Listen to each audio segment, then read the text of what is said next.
پیروی کی جائے اور نبی پاک صلی اللہ علیہ وسلم کی سنتوں پہ عمل کیا جائے، اس کی ایک میں وضاحت کروں بہت ہی خوبصورت قول سے۔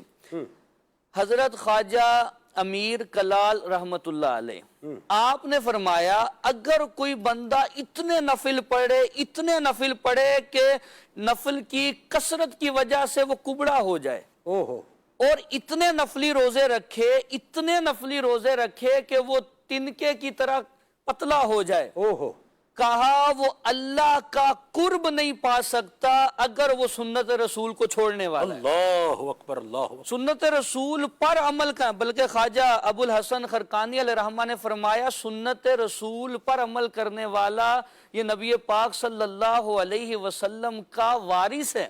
اور ایک شخص ہے حضرت بایزید بستامی کے پاس کچھ عرصہ رہا اور اس جانے لگا تو کہنے لگا میں نے تو آپ کی کوئی کرامت دیکھی نہیں۔ اچھا، آپ نے فرمایا کیا تو نے میرا کوئی عمل سنت کے خلاف دیکھا ہے؟